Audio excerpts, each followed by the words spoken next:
നമസ്കാരം. ഞാൻ doctor Ramya Joseph, consultant ophthalmologist, Isaar eye hospital, Kayamkulam. ഇന്ന് നമ്മൾ ഡിസ്കസ് ചെയ്യാൻ പോകുന്ന പ്രധാനപ്പെട്ട ഒരു വിഷയം കുഞ്ഞുങ്ങളിൽ ഉണ്ടാകുന്ന കാഴ്ച വൈകല്യങ്ങളെക്കുറിച്ചാണ്. കുഞ്ഞുങ്ങളിൽ സാധാരണയായി കണ്ടുവരുന്ന നേത്ര രോഗങ്ങൾ എന്തൊക്കെയാണെന്ന് നമുക്ക് നോക്കാം. ഒന്നാമതായി റിഫ്രാക്റ്റീവ് എറർ അഥവാ കാഴ്ചയിൽ ഉണ്ടാകുന്ന വൈകല്യങ്ങൾ. ഇത് 3 തരത്തിലാണ് കുഞ്ഞുങ്ങളിൽ സാധാരണയായിട്ട് കാണുന്നത്. ഷോർട്ട് സൈറ്റഡ്നെസ് അഥവാ ഹ്രസ്വ ദൃഷ്ടി എന്ന് പറയും, മയോപ്പിയ. രണ്ടാമതായി ഹൈപ്പർമെട്രോപ്പിയ അഥവാ ലോങ് സൈറ്റഡ്നെസ്. മൂന്നാമതായി അസ്റ്റിഗ്മാറ്റിസം, അതായത് ഒരു ആക്സിസിൽ കണ്ണിൻ്റെ ഒരു ആക്സിസിൽ വരുന്ന പവറിനാണ് അസ്റ്റിഗ്മാറ്റിസം എന്ന് പറയുന്നത്. ഇത്തരത്തിലുള്ള റിഫ്രാക്റ്റീവ് എറേഴ്സ് എങ്ങനെ ട്രീറ്റ് ചെയ്യണം എന്ന് ചോദിച്ചാൽ അതിനുള്ള പ്രതിവിധിയാണ് ഗ്ലാസസ്. സ്പെക്ടിക്കിൾ കറക്ഷനിലൂടെയാണ് റിഫ്രാക്റ്റീവ് എറേഴ്സ് നമുക്ക് ട്രീറ്റ് ചെയ്യാൻ സാധിക്കുന്നത്. രണ്ടാമതായി കുഞ്ഞുങ്ങളിൽ ഉണ്ടാകുന്ന അലർജീസ്. പൊതുവെ അലർജി ഉള്ള കുഞ്ഞുങ്ങളിൽ കണ്ണുകളിലും ഇത്തരത്തിലുള്ള അലർജി ചേഞ്ചസ് ചൊറിച്ചിലായിട്ട് കുഞ്ഞുങ്ങൾ പ്രസൻറ്റ് ചെയ്യാറുണ്ട്. മൂന്നാമതായി കോങ്കണ്ണ്. നമ്മളുടെ 2 കണ്ണുകളും ഒരു ദിശയിലേക്ക് ദൃഷ്ടി പതിയുമ്പോഴാണ് ഒരു സിംഗിൾ ഇമേജ് നമുക്ക് സാധാരണ കാണാൻ സാധിക്കുന്നത്. എന്നാൽ ഒരു കണ്ണിൻ്റെ ദിശ വ്യത്യസ്തമായി ചിലപ്പോൾ മൂക്കിൻ്റെ ഭാഗത്തേക്കോ അല്ലെങ്കിൽ ചെവിയുടെ ഭാഗത്തേക്കോ ദൃഷ്ടി തെറ്റുന്നതിനാണ് സ്ക്വിൻറ്റ് അഥവാ കോങ്കണ്ണ് എന്ന് പറയുന്നത്. ഇതിന് ഒത്തിരി കാരണങ്ങൾ കോങ്കണ്ണിനുണ്ട്. കുഞ്ഞുങ്ങളിൽ സാധാരണമായിട്ട് നമുക്കറിയാം, ഒരു കുഞ്ഞിൻ്റെ കണ്ണ് ഒരിക്കലും ഒരു അഡൾട്ടിൻ്റെ വലിയ ഒരു വ്യക്തിയുടെ കണ്ണിൻ്റെ മിനിയേച്ചർ ഫോം അല്ല. അങ്ങനെ ഒരു മിഥ്യാധാരണ നമ്മുടെ ഇടയിലുണ്ട്. ഒരു കുഞ്ഞ് ജനിച്ചു കഴിയുമ്പോൾ മുതൽ ആ കുഞ്ഞിൻ്റെ കണ്ണുകൾ വളർന്നുകൊണ്ടിരിക്കുകയാണ്, ഡെവലപ്പ് ചെയ്തുകൊണ്ടിരിക്കുകയാണ്. അതുകൊണ്ട് തന്നെ 6 മാസത്തിനുള്ളിൽ ദൃഷ്ടി ഉറയ്ക്കാത്ത അനേകം കുഞ്ഞുങ്ങളുടെ മാതാപിതാക്കൾ ഇവർക്ക് സ്ക്വിൻറ്റ് ഉണ്ടെന്ന് പറഞ്ഞ് ഞങ്ങളെ സമീപിച്ചിട്ടുണ്ട്. അങ്ങനെയുള്ളവരോട് പറയാനുള്ളത്, കുഞ്ഞുങ്ങളുടെ ദൃഷ്ടി ഉറയ്ക്കുന്നത് സാധാരണയായി 3 മാസത്തിനുള്ളിലാണ്. 6 മാസം വരെ ഈ ദൃഷ്ടിയിൽ ചെറിയ ഇൻസ്റ്റെബിലിറ്റി, ചെറിയ വ്യതിയാനങ്ങൾ കാണാറുമുണ്ട്.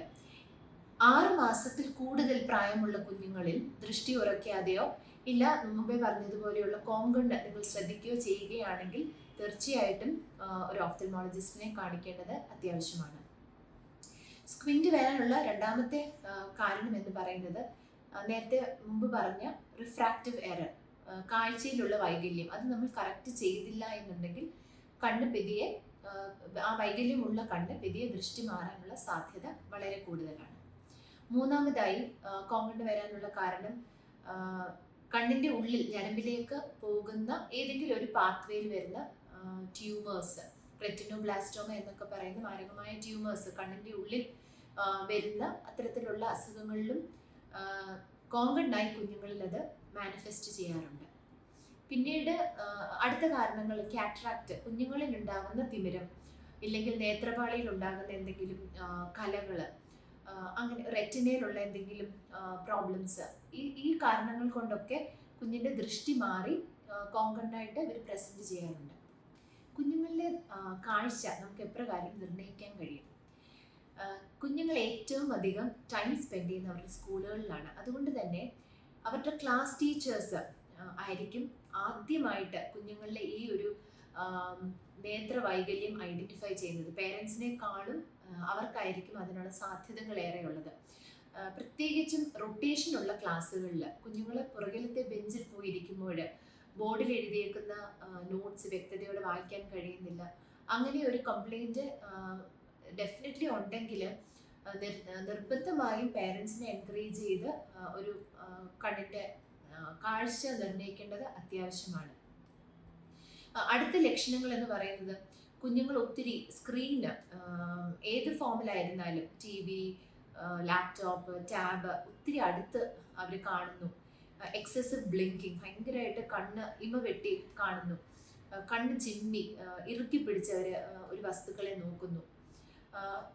തലചരിവ്, ചെറുതായിട്ട് തലയൊന്ന് ചരിച്ചുകൊണ്ട് അവരുടെ കാഴ്ചകൾ കാണുന്നു. കണ്ണിന് പെട്ടെന്ന് അവരുടെ കണ്ണുകൾ ഭയങ്കര റെഡ്നെസ് വരികയും കണ്ണ് ഭയങ്കര ടയേർഡ് ആകുകയും ചെയ്യുന്ന അവസ്ഥകൾ. വെയിലത്തിറങ്ങുമ്പോൾ ഒരു കണ്ണ് അടഞ്ഞു പോകുന്ന അവസ്ഥ. ഇങ്ങനെയൊക്കെ കാണുമ്പോൾ ഇതൊക്കെ ഒരു ക്ലൂ ആണ് കുഞ്ഞുങ്ങളിലൊരു അവർക്ക് കാഴ്ചയുടെ വൈകല്യം ഉണ്ടെന്നുള്ളത് കാഴ്ചയുടെ വൈകല്യം ഉണ്ടെന്നുള്ളത്. ചില മാതാപിതാക്കൾ ഞങ്ങളോട് ചോദിക്കാറുണ്ട്, ഇത്രയും ചെറുപ്പത്തിൽ കുഞ്ഞുങ്ങൾക്ക് കണ്ണട വെക്കേണ്ട ആവശ്യമുണ്ടോ? ഇതിൻ്റെ ഒരു അപകടം ഞങ്ങൾ പറഞ്ഞു തരാം. കുഞ്ഞുങ്ങളുടെ രണ്ട് കണ്ണുകളും ഒരുപോലെ വർക്ക് ചെയ്യുന്നില്ല എങ്കിൽ, സപ്പോസ് ഒരു കണ്ണിന് ഒരു കാഴ്ചയുടെ വൈകല്യം ഉണ്ടെങ്കിൽ, ബ്രെയിൻ ആ കണ്ണിൽ നിന്നുള്ള സിഗ്നൽസ് അത് റിസീവ് ചെയ്യാൻ മടി കാണിക്കുകയും ആ കണ്ണ് ഒരു ഉപയോഗം ശൂന്യമായ അവസ്ഥയിലേക്ക് പോവുകയും ചെയ്യും. അതിനാണ് ആംബ്ലോപ്പിയ അഥവാ ലേസി ഐ എന്ന് പറയുന്നത്. ആ കണ്ണ് മടി പിടിക്കുക എന്ന് പറയും. അങ്ങനെ ഒരു കണ്ണ് മടി പിടിക്കുകയും മറ്റേ കണ്ണ് കൂടുതലായി പ്രവർത്തിക്കുകയും ചെയ്യുന്നതിലൂടെ മിക്കപ്പോഴും ഈ ഒരു അവസ്ഥയെ ഐഡന്റിഫൈ ചെയ്യാൻ തന്നെ മാതാപിതാക്കൾക്ക് സാധിക്കുന്നില്ല. കുഞ്ഞുങ്ങളൊട്ടത് പറയത്തുമില്ല. അങ്ങനെയുള്ള സാഹചര്യത്തിൽ ഇവരെ ഐഡന്റിഫൈ ചെയ്യാനുള്ള ഒരേ ഒരു മാർഗം ഇവരുടെ കാഴ്ച, രണ്ട് കണ്ണിൻ്റെയും കാഴ്ച സെപ്പറേറ്റ് ആയിട്ട് നമ്മൾ അസസ് ചെയ്യുന്നതിലൂടെ മാത്രമേ ഈ ഒരു കണ്ടീഷൻ നമുക്ക് ഐഡന്റിഫൈ ചെയ്യാനായിട്ട് സാധിക്കുകയുള്ളൂ. അങ്ങനെ ഒരു റിഫ്രാക്റ്റീവ് എറർ കണ്ടിട്ട് നമ്മൾ കണ്ണട വെക്കാതെ പോയാൽ, അതിനുള്ള കറക്ഷൻ കൊടുക്കാതെ പോയാൽ, ഈ ഒരു പ്രക്രിയ അഥവാ ഈ ഒരു പ്രോസസ്സ് ഈ കുഞ്ഞിൻ്റെ കണ്ണിൽ ആംബ്ലോപ്പി എന്ന് പറയുന്ന ലേസി ആയി മടി പിടിക്കുന്ന അവസ്ഥ ആ കണ്ണിനുണ്ടാകുകയും പിന്നീട് എത്ര ശ്രമിച്ചാലും നമ്മൾ ഗ്ലാസ് കറക്ഷൻ കൊടുത്താൽ കൂടി അതൊരു ഇമ്പ്രൂവ്മെന്റിലേക്ക് വരാതെ വരുന്ന അവസ്ഥയിലേക്ക് കുഞ്ഞുങ്ങൾ എന്നേക്കുമായി നഷ്ടപ്പെട്ടു പോകും. അതുകൊണ്ട് തന്നെ നമ്മൾ ആംബ്ലോപ്പിയ ഈ ലേസിയായി ഐഡന്റിഫൈ ചെയ്താലുടൻ അതിനുള്ള എക്സസൈസസും പാച്ചിങ്, വൈകല്യമുള്ള കണ്ണ് കൂടുതൽ ആക്റ്റീവ് ആക്കാനായിട്ട് ആരോഗ്യമുള്ള കണ്ണിനെ നമ്മൾ പാച്ച് ചെയ്ത് വെച്ചുകൊണ്ടുള്ള എക്സസൈസുകളും ഇപ്പോൾ കമ്പ്യൂട്ടർ ബേസ്ഡ് ആയിട്ടുള്ള സോഫ്റ്റ്വെയർ ബേസ്ഡ് ആയിട്ടുള്ള ഗെയിംസ് ഇതൊക്കെ അവൈലബിൾ ആണ്. അപ്പോൾ അത് കറക്റ്റായിട്ട് ഐഡന്റിഫൈ ചെയ്യേണ്ടത് വളരെ അത്യാവശ്യമായിട്ടുള്ള കാര്യമാണ്. കുഞ്ഞുങ്ങളിലെ കാഴ്ച നിർണ്ണയിക്കുന്ന മറ്റൊരു രീതിയാണ് സൈക്ലോപീജിക് റിഫ്രാക്ഷൻ.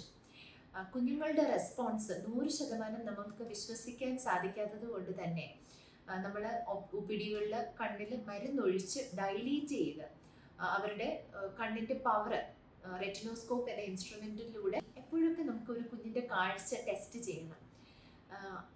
ഒരു പ്രീടേം ബേബി ആണെങ്കിൽ, മാസം തികയുന്നതിന് മുൻപ് ജനിക്കുന്ന കുഞ്ഞുങ്ങളുടെ കണ്ണുകൾ സാധാരണയായി നിയോനറ്റോളജിസ്റ്റ്